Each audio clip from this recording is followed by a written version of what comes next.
So, long awaited. I've been trying to get this guy on for ages. Today, I spoke with Dan Whittingham of Opera. Opera, one of my clients. They are a 45-strong project management consultancy, primarily focused in London and primarily focused in the commercial sector.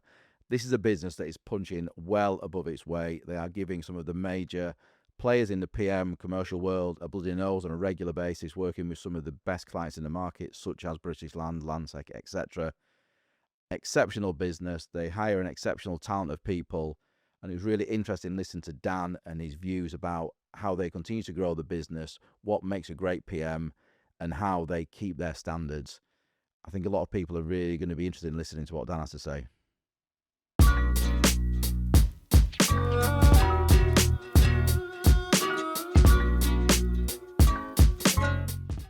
Well, welcome to the next episode of Growing Consultancies. Delighted to be joined by Dan Whittingham of Opera. Dan, welcome. Paul, thank you. Thank you for having me, and thank you for being patient. I know we've talked about this for some time. We certainly have. I've been badgering you for a while. Delighted to be here. So, Dan, first question. What makes a great project manager? Goodness me, there's a question. So I'm probably going to answer this I know we've got a bit of time today, so let me answer that in a I'll take a little bit of time to get there. Look, I think, we'll talk about my background in the industry, I'm sure, and certainly the sort of genesis of our business. Sure. What we're always trying to create at Opera is leaders. So, we're really kind of specific about what makes effective project management. I think that a good project manager will be somebody that leads a project. That might sound like a statement of the bleeding obvious, but it doesn't always happen. Yeah. I learned a number of salutary lessons along the way in my career. And when I moved into a client role, one of the things that I was really struck by was that going from being a consultant project manager, being raised in a brilliant business, which I'm sure we'll talk about, AOH, having a really strong sense about what effective project management looked like for developer clients. When I became a developer, when I worked for a development business, I had 10 projects, 10 external PMs, and only one or two of whom I thought really understood or delivered project management in the way that we thought, I'd been certainly trained to. So I think there's a very, there's quite a mixed and varied approach to project management. What we really look for is absolutely an emphasis on leadership, an emphasis on communication. I mean, again, all these things are pretty obvious and pretty basic. Project managers aren't there to keep score. They're actually there to look ahead, anticipate problems before they arise. Yeah. A lot of that will come down to experience. You're not expected to be able to do that the minute you leave university. So effective communication, an understanding of what's ahead, not just looking at what's happening in the next week or two, looking and thinking about what's going to happen in the next 1, 2, 3, 4, 6, 12 months are all really, really important. I think you've got to be inquisitive. You've got to understand your role, but you've really got to understand everybody else's role. The project management as a discipline hasn't actually been around for that long. 30, 35 years maybe. And it obviously was, it arose because historically the architect would undertake that role. And I guess the more complex projects and more complex buildings became, there was a requirement or a need for a specialist discipline to be able to detach themselves from the design side of things and really understand everybody's roles, how you knit them all together, who does what and when, and be able to articulate that really effectively at the project level, as well as to be able to convince your client that you've got everything covered. You're thinking about things when you go to bed at night that they don't have to, so that they're looking at you thinking, these guys have got it. They know where the project's headed. That's the plan anyway. That's how we set ourselves up. Love it. I often, as an individual in the industry, PM consultancy, I won't mention, but he's often perceived as like, people say he's best PM I've ever worked for, but his style was very much, probably, I guess the old classic iron fist in a velvet glove type character, very, very tough with contractors. Do you think that's a necessity of a PM in terms of being able to hold the room? Do you think it's changed, evolved over the years in terms of what makes an effective PM within the consultancy world now? I don't know that it's changed. I don't know what makes an effective PM has changed. I think the manner and the style in which you deliver that has changed because it had to. Yeah. I remember I grew up in the business. My year out was in 97 to 98, and that was in a PM consultancy business in central London. sandwich as part of my degree. Mm. And the contractor was absolutely treated as the enemy. You need to get in front of them. They're going to screw you over if you don't, if you don't watch out for what they're going to do. They'll turn you over. And so lots of meetings were really adversarial. I mean, I was I wasn't even a grad at the time, sitting in the room, sitting in the corner, trying to take minutes for trying to understand or keep up with what was going on. But a lot of the time was a lot of table thumping. And I think project management was historically seen as that's what you needed to be. You needed to be really robust. You needed to understand how to confront these sorts of characters. I think all of those things remain true. You've got to know your way around dealing with certain characters. I think what I would say as my Gen X, best generation, of course, have come to the fore and have inevitably ended up in more managerial positions. I think a lot of that's changed. I think the industry has fewer of the old-fashioned property tycoons. There's still one or two around, but who really did manage or lead through fear.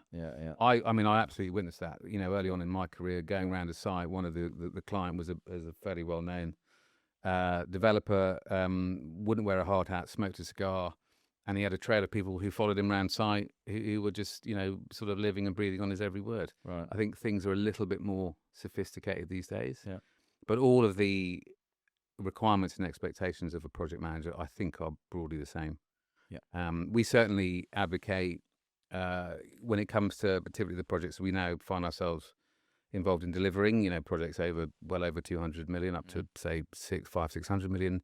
You absolutely need to set yourselves up in the right way and have people with the right level of experience and temperament to deal with what is often, tricky, problematic, complex project environments post contract. Yeah.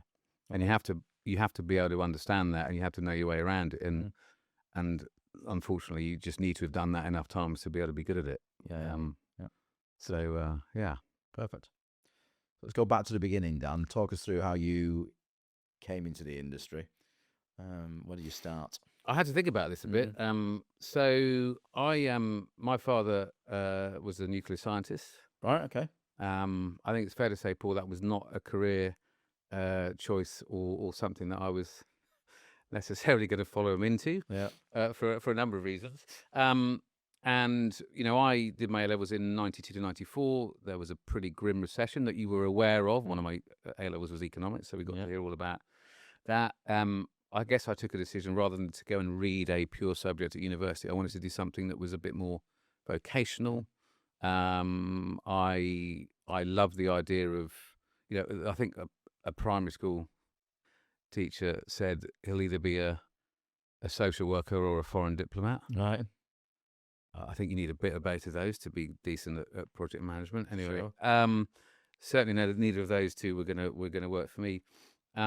But the idea that I wanted to work with people, I wanted to work in commerce of some description. My uncle was a bank manager. He kindly let me go and work in his bank when you did your fourth year, as it was. Yeah. A week in industry, and I came home after that week and said I really don't want to do banking. Right. And I think what I was sort of coming round to was the idea that property, real estate, construction is tangible. So you can, you built environments obviously all around us, and that you can play a role and have a part that is really rewarding in delivering something that is tangible and that will be around for a period. So I then decided to go and I think I originally thought, well, I'll do quantity surveying. I went and did a gap year on the way back from flying back from Australia. Sat next to a civil engineer, explained to him, I want to be a quantity surveyor. And his response I've never forgotten. He said, well, that depends on whether you want to be known as the arsehole of the industry. So I must have taken that on board. Anyway, long story short, went to University of Brighton, studied, was the first year of the first ever project management full construction degree. So it definitely ticked the kind of vocational, it was pointing me in a certain direction, and then did a 4-year degree. Third year was in industry.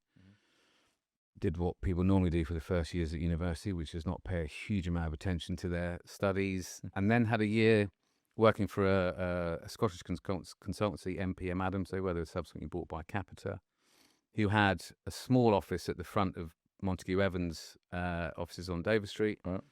and it was the best year of my life because I just all of a sudden was in the in central London, really felt like I was in amongst it, and I thought this is something I think I'd really quite like to do. And so got back to university for my final year, locked my door, refused to go out with my mates, which they've never forgiven me for, and sort of got my head down because the guy at MPM had said, if you come back with a first or a 2-1, we'll have you back. And that put the fear of God into me and managed to get there. So Brilliant. So yeah, never looked back really. Good. So how long were you there for? So I went back, I did a year there. Which was great. So worked on a big office building in the city. I knew I was starting to get on in my career, Paul, when about 3 or 4 years ago, that particular project, which I was involved in the new builds, came back as a potential refurb. So I thought we must be getting on for about 22, 23 years. Our AYH were working for the base, but we were working for the tenant on that particular project. They had a word in my ear after I'd been there for a year, went to speak to them. I think... this project had finished. I think I felt like I was in a bit of a grad role, had been on site, went back to the office after this project had PC'd and was being asked to sort of, file drawings. And I thought, well, I'm a project manager now. I want to be getting out there. And then I started at AYH in about 2000. And then I had 4 or 5 years, I would still say the sort of best formative years of my career in what was a fantastic business. And what I loved about that business, so they were still very much a PQS, PQS, but very much, QS was to the fore, but they had a really strong PM team under the guise of 2 guys, Kevin Cook and Steve Didcott. I think they really punched above their weight. You had a lot of talent in that business across the board. They had some fantastic clients, and what I loved about it is that you were given a lot of responsibility, as much as you could handle. You were never like, it was, as much as it was sink or swim, you were never out of your depth.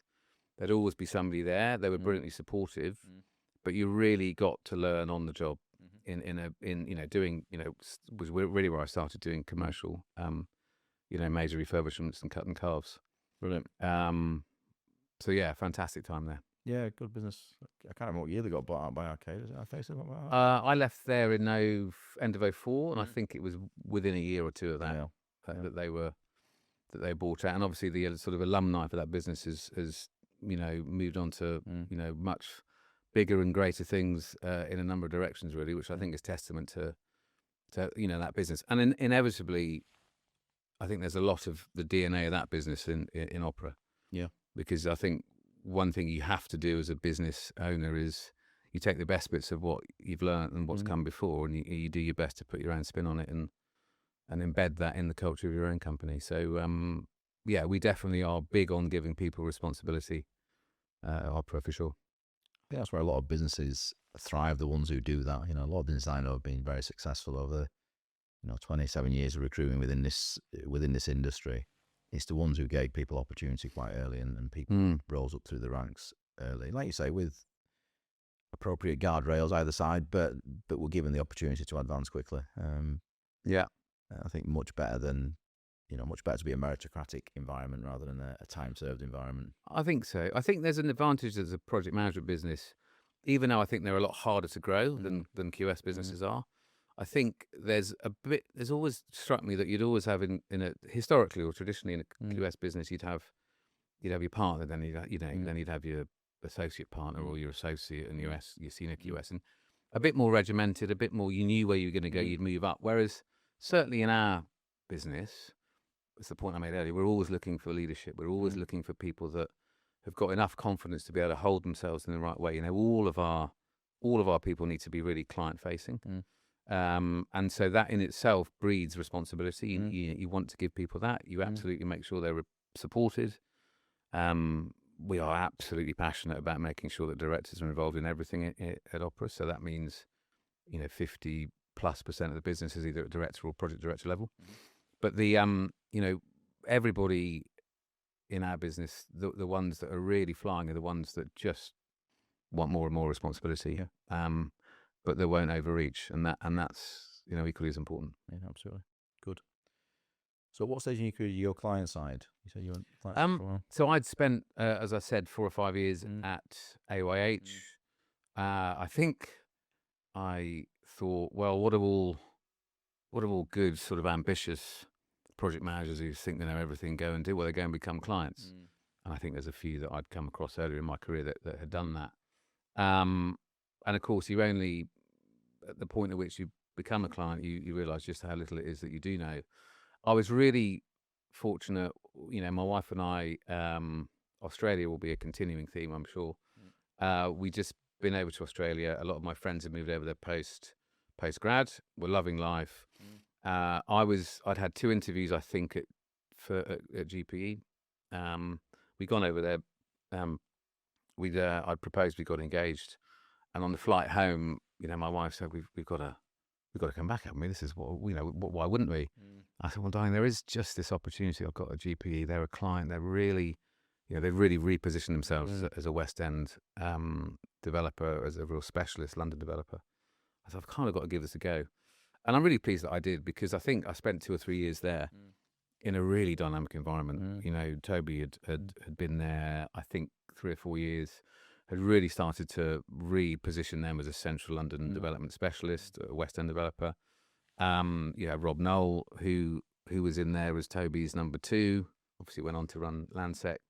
Neil Thompson had arrived from Derwent and had brought the real Derwent playbook about, the importance and the real value you can create in development projects through good design. So it was a bit of a sort of embarrassment of riches, really, in terms of, the talent that I could learn from in that business, the projects that I was involved in, and of course an access as a client to a huge network of architects, engineers, designers, contractors, which was brilliant for me. And as I sort of touched on earlier, there were a number of salutary lessons. The real one for me was that, having been been brought up at AYH, being, I thought, really well schooled in what makes an effective project manager, you then become a client and you're then managing the project manager, and more often than not, they were found wanting. I was told very, very clearly, if there are gaps, you go and fill them, which is obviously what you do as a client. So, coming back full circle to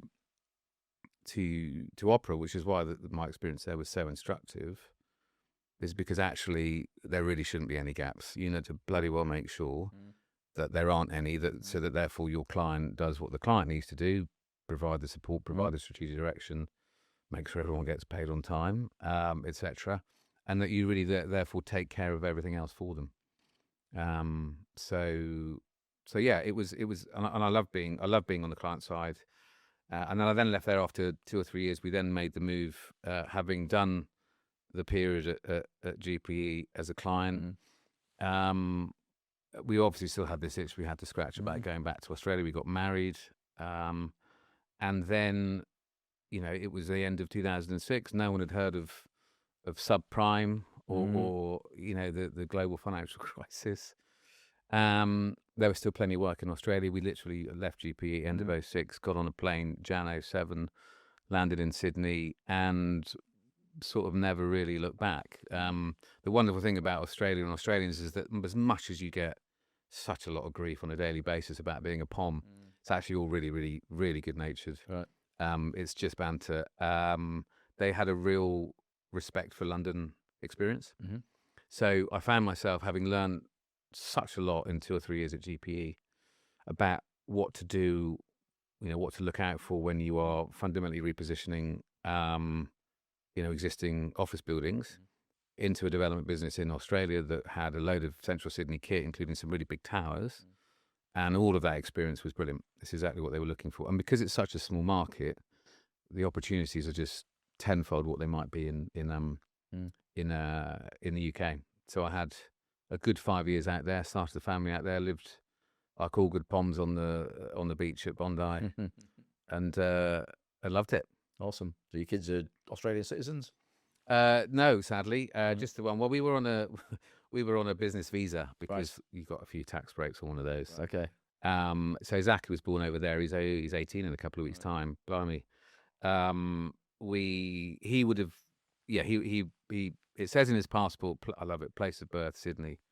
It's amazing. His birth certificate, I kid you not, has a watermark and a photograph of the Sydney Harbour Bridge. Amazing. I just love Australians, honestly. They're just very straightforward. So what made you come home? What made me? That's a really simple answer. That'd be my wife. Yeah.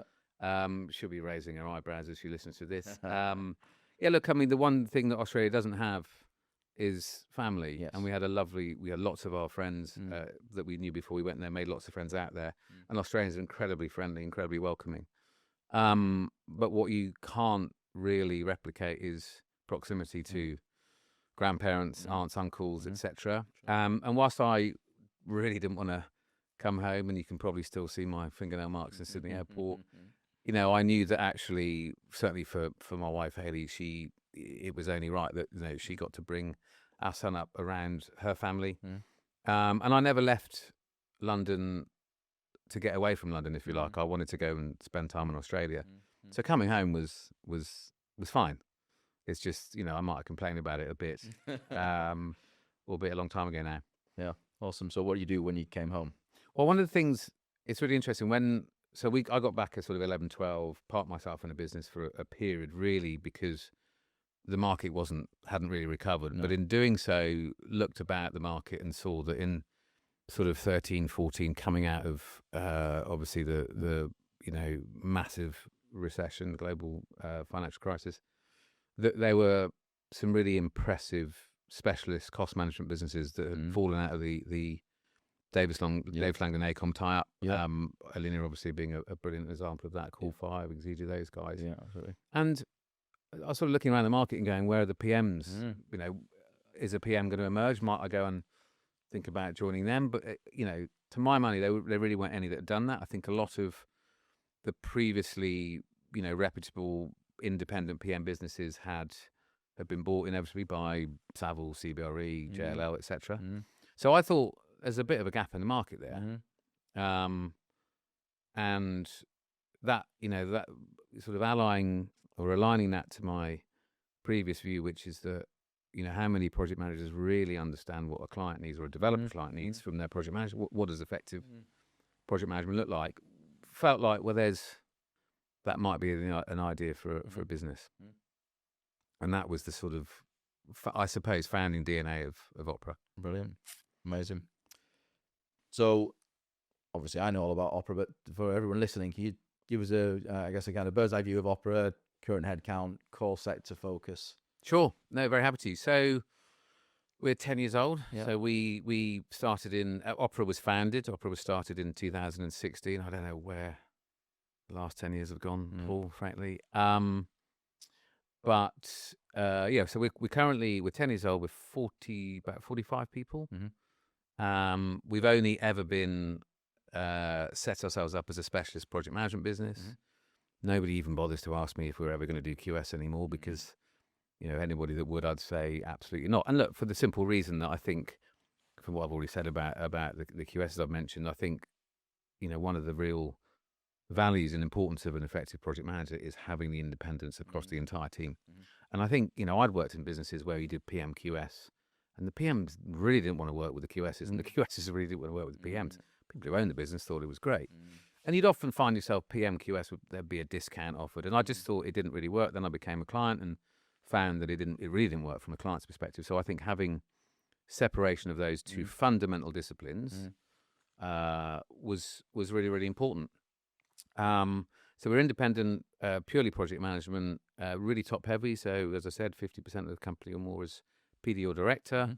We've been in various roles. I'd obviously come from client side back into a consultancy role. One of the really important principles for me personally was to go into a business with somebody that could, as I would like to call it, mind the shop, whilst the rest of us are out there doing what we really love and what, frankly, you know, certainly what I'm better at, which is spending time with clients, you know, promoting the business, and then fundamentally working on projects. So we've got James Holders, our full-time CFO, COO, and that enables the rest of us to spend a lot of our time on projects. So we're 45 people. We are about 80% central London developer investor project management, you know, in the offices sector.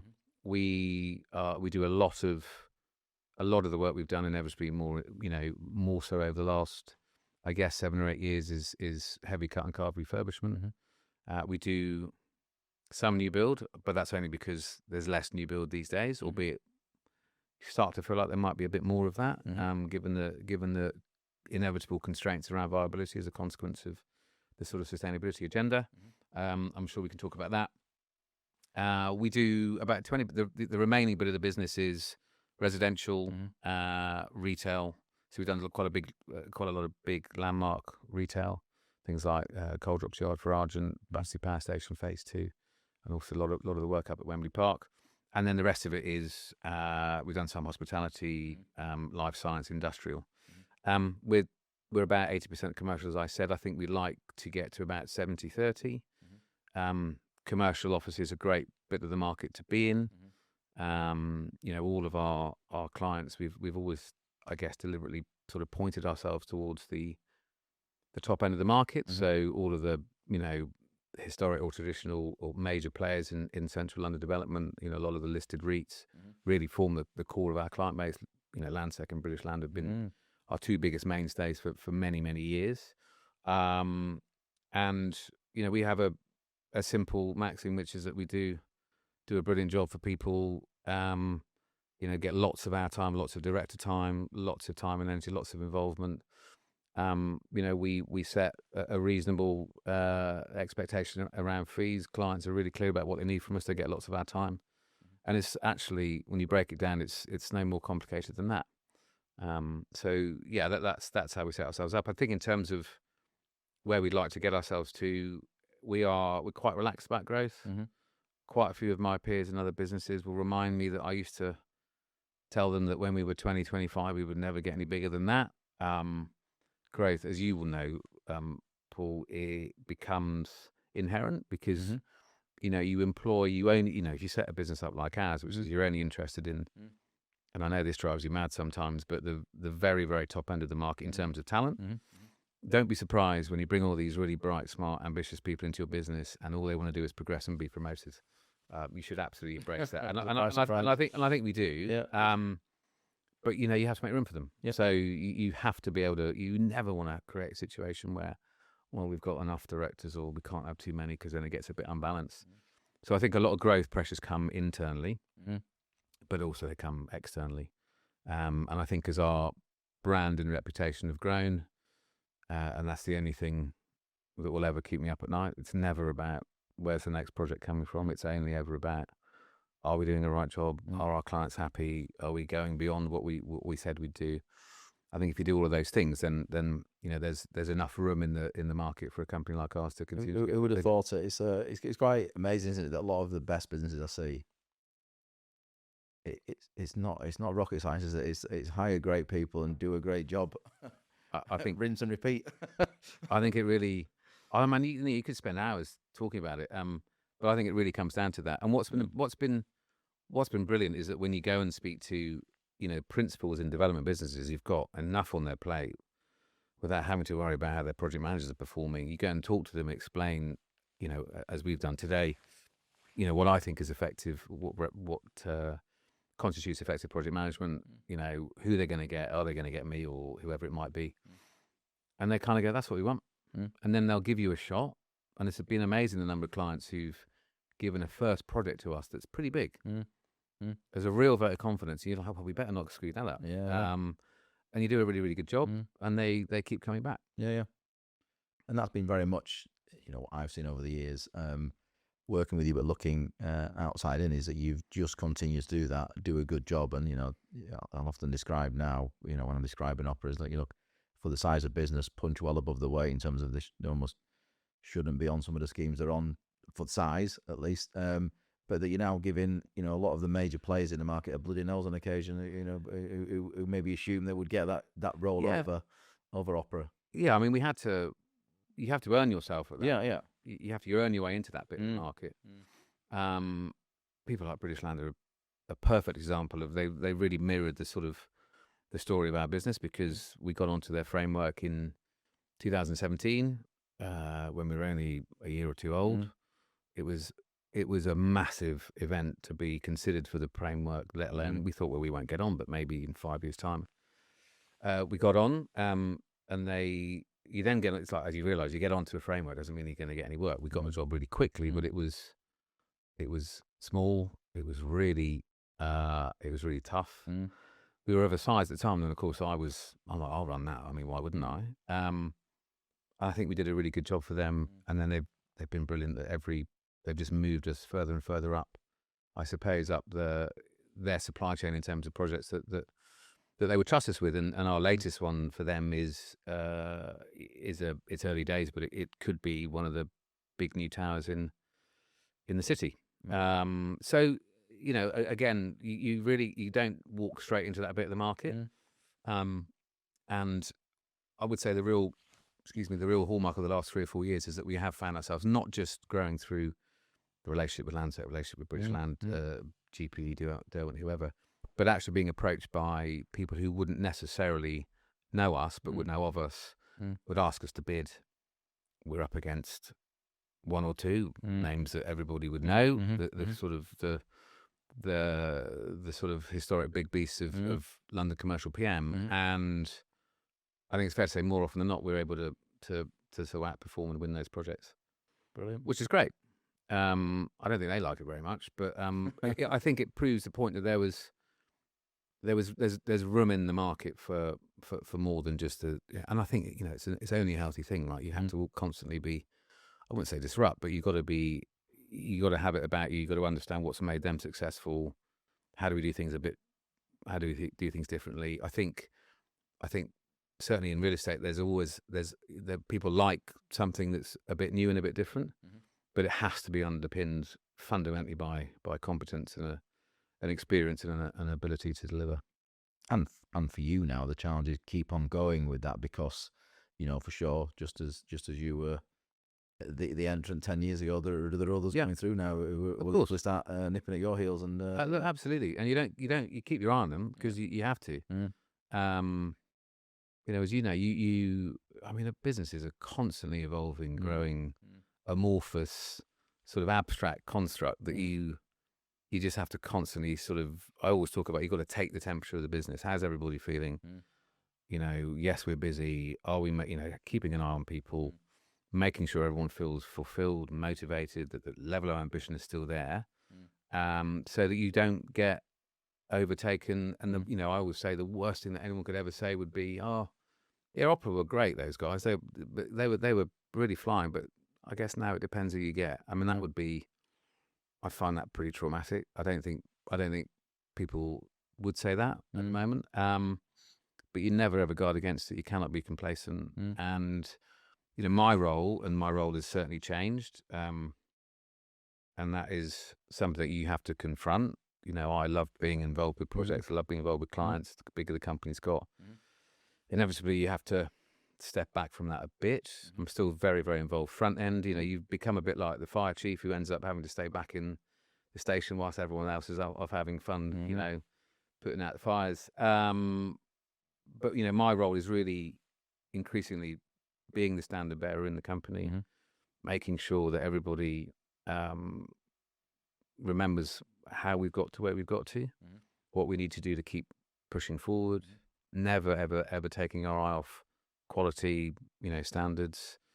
And that, as I've already said, it can drive our recruitment supply chain mad, because, you know, if ever there's a moment where, you know, you're super busy and you need people, and someone will say, "Well, I met them, I think they could do a job." I just look at them and go, "That's not what we want. That's not what we need."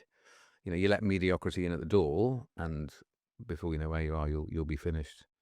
But thanks, you can be in danger of gravitating down to the lowest denominator scale at the end of the day. So and I think, look, absolutely, and I think if you chase growth for the sake of it, I mean, there's no doubt we could be a lot bigger if we weren't quite so, I use the word, passionate about quality.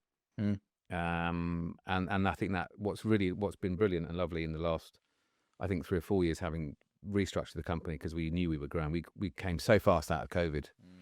We grew 60% in 21. I don't think I'd like to do that too often. And we restructured, set the business up into 5 groups, still one P&L, still one team, no really aggressive individual targets. Again, lots of other people have done that. We're the antithesis of that. We don't want to be a shark pool. We don't want to set people off against each other. But having a structure that embraces the ability to grow gives each of those 5 groups an area of operational responsibility. So 5 groups in terms of what a client and sector focus, or not at all. So they're so one looks after service delivery, one looks after sales and marketing, one looks after people that you will have interacted with on a fairly daily basis. The other is ESG and health and safety, and the newest is tech and innovation. Right, okay. And what effectively it means is that they're not. So they're not separate cost centers or P&L.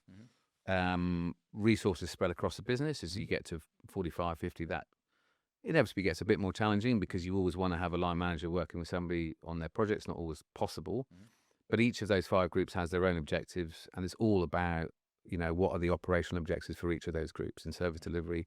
So way back when we set the groups up, that was all about how do we have a best in class toolkit. The people are all about how do we have best in class appraisal systems. Took us about 5 years to get to that. Right. Never an easy thing, but we think we've got there.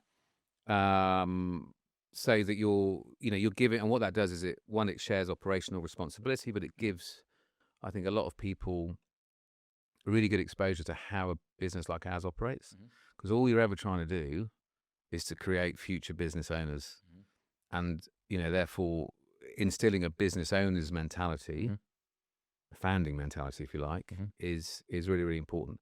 So I think if you give people, above, I think it's above associate level, everyone has access to our pipeline. Everyone can see resourcing. Everyone can see margin. So they understand how a business like ours operates and how it is and how it should be successful. It's amazing how many really helps. How many businesses people have no idea what they're billing out. They've no idea what the fundamental. They've no idea whether a commission is making money or not making money that they're on. I was the same years ago. I remember one line manager. So you said that you're taking too many taxis. I mean, this is back when a taxi across London probably cost you about £9. But it didn't mean anything to me. I was just like, I didn't understand really. Yeah. So everybody gets involved in bidding. Everybody gets involved in how you put bids together. I think that's massively important. One of the businesses we were much larger consultants we were talking about off air. That's exactly part of their DNA from early age. That you knew what you were billing, and when nobody else was doing this, it was years ago, and it's like makes a lot of sense because it brings commerciality into what your team are doing at the end of the day. And actually getting people to really focus on that. I mean, we never ever, you have to resource a project in the right way to deliver the project and maintain the standards we set for ourselves. And there are times when that means you might have got the fee wrong. We've got the sort of relationships with clients, which means you can always have a conversation. But the trick is to get it right in the first place. Doing lots of work on a negotiated basis is great. You don't get to do everything on a negotiated basis, but it gives you a much better chance of being able to set the project off in the right in the right terms to be able to have the best chance of getting something out of it for yourselves, as well as doing a really good job. So we probably touched on some of this, but if you would say, if you're speaking to somebody working for another consultancy, what was the difference if they came to Opera? Why should they come to Opera? I think, culture at our place is everything. Everybody would say that, I know. I don't think we say work hard, play hard, because I don't think that quite captures it. The expectation is set really early on in terms of the work that everyone's expected to deliver. There's quite an interesting phenomenon where people arrive in our business, and I think it takes most, if not all of them, 5 or 6 months to really settle in. And I think what that's about is that they may have come from bigger companies where you've probably got a bit more of a broader variation in terms of talent, ability, etc. Yep. You come to our place, and I think it's quite apparent. I mean, even senior people have turned up and gone, everyone here's on it. Everyone here is good. Yeah. They all know exactly what they're doing. Yeah, but I think we're really, really supportive at putting an arm around people. We make sure that everyone feels welcomed. We spend as much time as we can together as a business. We have our annual conference, OperaCon, as we slightly tongue in cheek, but that's what we'll call it. We're off to Portugal this year, and there's the energy in the room at those occasions. I'm sure it's the same for a lot of people, but it's massive. You feel a bit. There's a bit of a come down as you fly home, because everybody, I think, really enjoys each other's company. Somebody said quite recently, probably one of the best comments I've ever heard in the 10 years is, you never mind who you get sat next to at the conference dinner. That's special. So it tells you 100% that because we're so, I guess, careful and deliberate about who joins, and then we take really good care of people when they are here, that you're going to be able to get on with people, and that's really important. I think the other thing is you're always going to be a bit closer to the action, and I don't think that's for everybody. I think some people like really big corporates, and that's fine. You just get lots of responsibility. There are some brilliant examples, and there are lots of them really, of people who've come in, quite junior, and they are just moving up. And everybody wants to move up. And, we spent a lot of time and energy coming up with our competency frameworks. One is technical, broadly similar to RICS, but certainly something that we've adapted for ourselves. And the other one that's the really important one is our behavioural frameworks. What are the behaviours we expect of people at every level? So everyone's encouraged to spend time looking at that when they arrive. They'll come in at a level. How do I get to the next level? So we make it as straightforward and tangible as it can be. Everybody checks in once a quarter. You have an informal review at 6 months, and then a formal review at year end, where you get to sit there and you really do get to understand how you've progressed, so that you can really see how you get up to the next level. And I think that, combined with what I've explained about the groups, everyone has an opportunity to get involved in the operations of the company. It's something a bit different. I think, you're not just stuck in a corner, go and deliver your projects. There's a real sense of ownership that we really try and instill, and I think a lot of people would reflect on. Brilliant. So obviously the newest of the five focuses tech and innovation. Where are you with that as a business? Because obviously this is what everybody seems to be consumed with at the moment, good and bad. But Sure. where are you? Look, it's a challenge for everybody. Yeah. We're really proficient in all the Microsoft suite, as you'd expect. We started life out with Google, the Google suite of apps, which, at the outset we all thought, oh, what are we doing this for? And then, of course, because it's so intuitive, it's brilliant. We all became really used to. But these big tech giants don't want to make it too easy to sort of be able to talk to each other. So we were finding that things like setting up meetings wasn't always working with Outlook. Anyway, we took a decision to dive into Outlook. That was quite tough. But look, in terms of how our approach to tech and innovation is, we're all still really, really searching. And everybody's now had their first round of fairly intensive co-pilot training. We've got, pretty clear guidelines about how you should use that. We're all finding it's really interesting. You see people turning up and going, "This is brilliant." Have you seen what it can do? So I think I'd put that at the fairly sort of fundamental level. On a project level, I think we were quite early adopters of using technology in terms of real-time progress capture on site.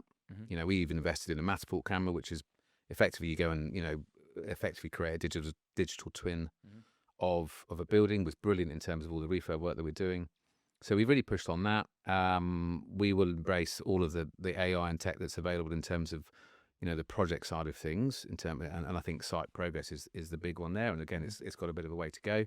In terms of how we organise ourselves, what we've effectively said is we need to take one or two key processes that we do day in, day out, and we really need to drive into how we're going to use and harness the technology available, in AI to make that more efficient and more effective. You don't try and revolutionise everything overnight. So that, I think, is something that we're really focusing on. I know everyone's trying to grapple with that, but I think there's real there has to be real value in that, and I think we need to be on our toes to keep ahead of that. And then there's the data side of things. So we are, again, as we've grown, again, we've collected huge data sets in terms of benchmarking across projects, program benchmarking, be that design, pre-construction, post-contract, across a whole range of project sizes. We've been lucky to receive quite a lot of our clients' data across that, as well as fee benchmarking. So we're able to now go as much as anybody in a much bigger, better resource business, to be able to go and talk very compellingly about, what we see in trends in terms of benchmarking. I think our next step is to invest, which we're about to do in terms of, Power BI. So we formalize all of that. And then we're into the how do we really streamline all of the data that we've collected as a business? And I know there are other businesses that have done some really good work in that sphere. But yeah, that's a big push, and we're investing more and more in that in the coming period. Do you have anybody, or will you have anybody in the future internally managing that? It's very, very interesting you should ask that. I had a conversation with our CFO this morning, and there is somebody that is clearly has a massive interest in that, has spent time in their own time. Brilliant. Studying that off their own back, which is really, really impressive, and is really passionate about how they improve our internal performance and our internal efficiencies. And we only need one person to be able to do that well, and I think we're at a real head start. Yeah. So that's exactly where we are at the moment. So yeah, good. What, again, I think we're all guessing to some extent, but how do you think it's going to affect? How do you think AI, modern tech, is going to affect the PM consultancy offering in the next, say, decade? Well, I think we're all hoping that it's going to make us a lot more efficient. Yep. Everybody that grows up in the role gets frustrated about how much admin they have to do, but sure, you just have to do that. Yeah. I think there's a bit of a danger, isn't there, that if you look at the sort of big four accounting firms, who've massively cutting their grad intakes because all of that, you can't call it grunt work, can you? That's not right. But you know what I mean. The kind of more entry-level rudimentary tasks that you just, which is how you learn the job. Yeah. So I don't think we would ever try and move ourselves away from that. But the more you can automate that, and it's it's the 80-20 rule. So if you get tech to do 80%, you're always going to need the 20% of the human input, which I think is only right. Then I think that's something that you would expect is going to have to, we'll start to improve things. Construction is, at site level, you're always going to, how you put buildings together. It's really interesting. I remember when I did my year out in 97, I went to RSCS CPD lecture, which was all about, some guy said in the future we'll have head-up displays and you'll be able to pull up all your drawings. And we're 30 years later? Hasn't quite happened, has it? No. BIM, everyone pushes on BIM. We adopt BIM on all, a BIM is a standard requirement on all of our projects, but it's used to differing degrees and successes. Yeah. I think standardization across our industry has always been a real challenge. Very fragmented industry, isn't it? From really blogs and so in the van through to massive tier ones. Yeah. You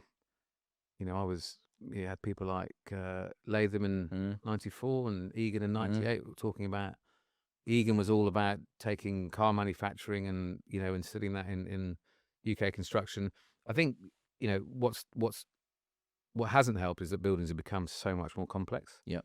You have more parties, you have more levels of expertise. Part of our role is to be really, really clear about when you need that expertise. I'm, sit on an industry body that's looking at productivity at the moment, right? And it's brilliant because I'd sit in a room and talk about that all day with various people. So I think, in answer to your question, there have to be improvements. It will be incremental because the rate of change in our industry is nothing if not glacial. But I think it will take everybody leading on it, everybody taking it really, really seriously. I know other big consultancies, we're in that phase where everybody's talking about it.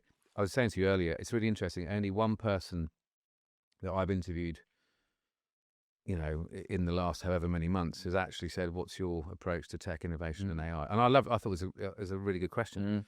When we get interviewed for projects, we don't get asked that. Right. We Interesting. when we're involved in interviewing consultants, as we often are, it's something that we inevitably start to put into RFIs, not to try and do anything other than to see, what to get everyone to answer the question that you've asked me. How are we going to harness this? It's not going to replace us, but it has to make us more efficient.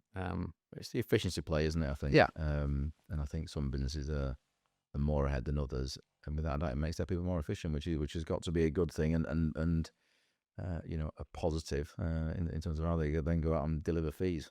Yeah. Yeah, I mean, someone said, well, of course, that would just mean that clients will start, chipping our fees, and, let's hope not. But look, we got to, you've got to see those productivity gains first, I think. And I think, when you get, as we've certainly learned as the company's grown, projects of a real scale, you need a lot of bodies. There's so many work streams. It's a project that's.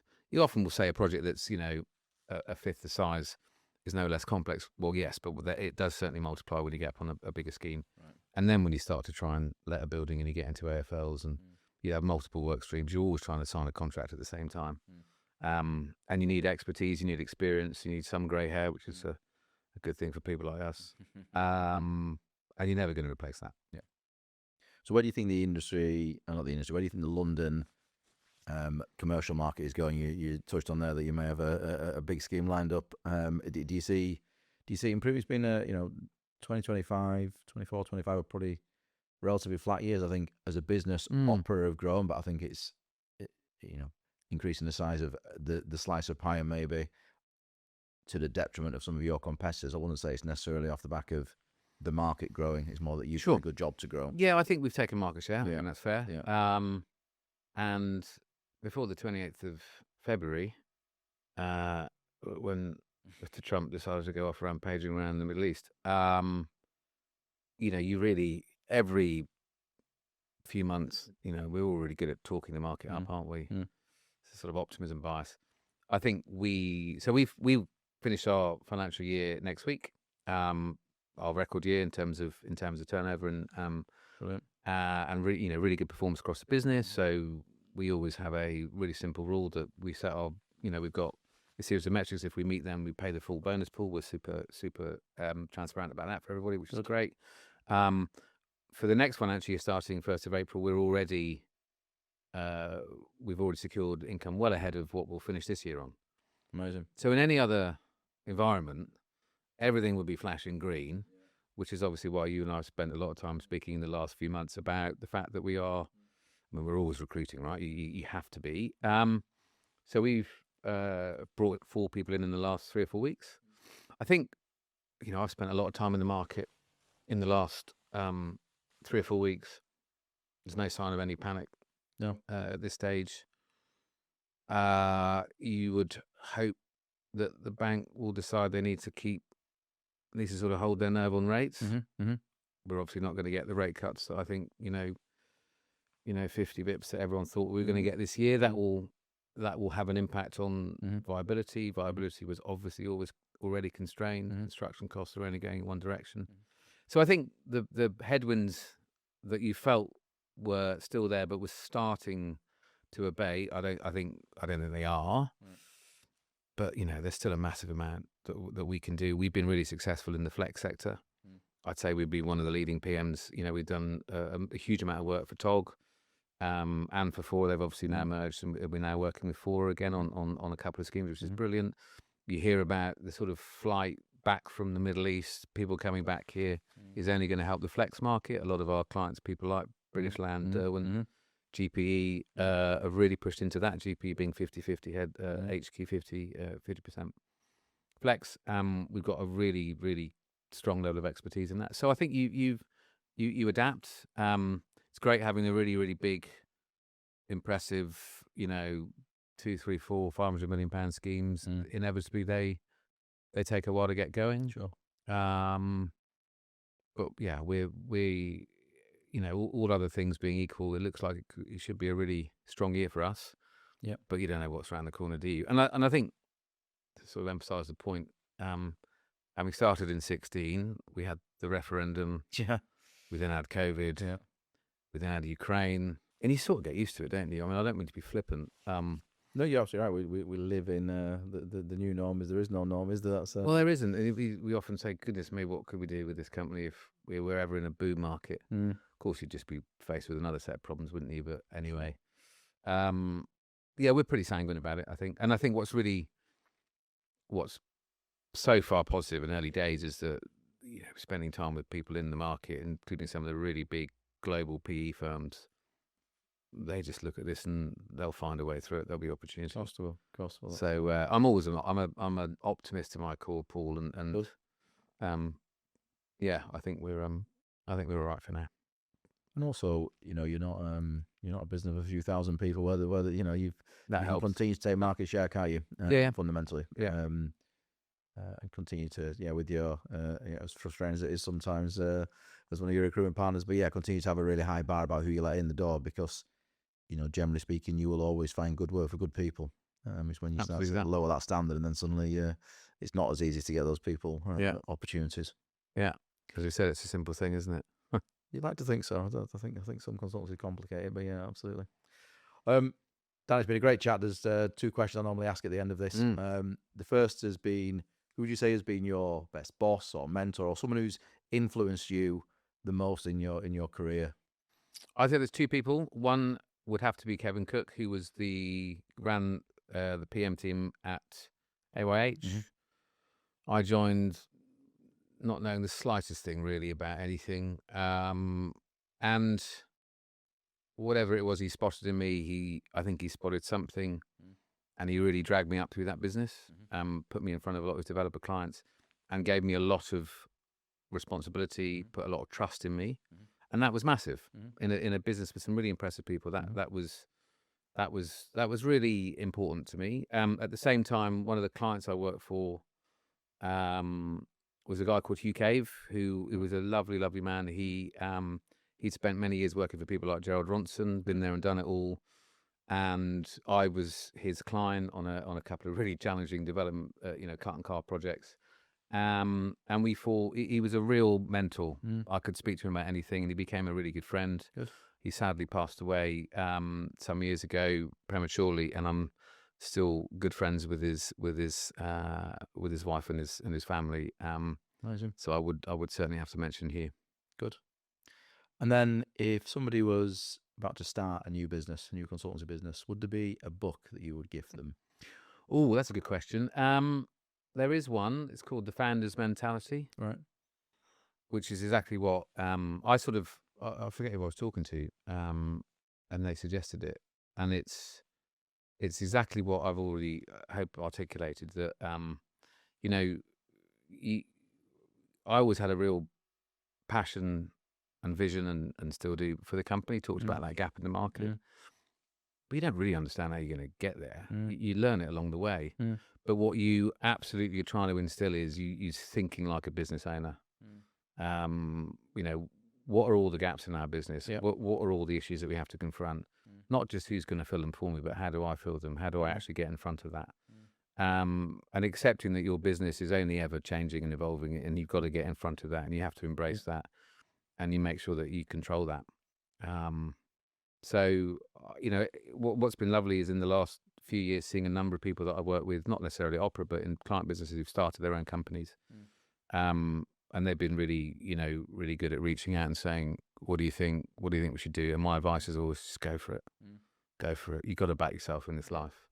So I'm pleased that not as many PMs have done it as I thought they would, Paul, but you never know, do you? I'm sure it will happen. Awesome. Dan, thanks for being involved. Really appreciate it, and I hope Opera keeps on growing. Thank you very much, and thanks for your time. I've really enjoyed it.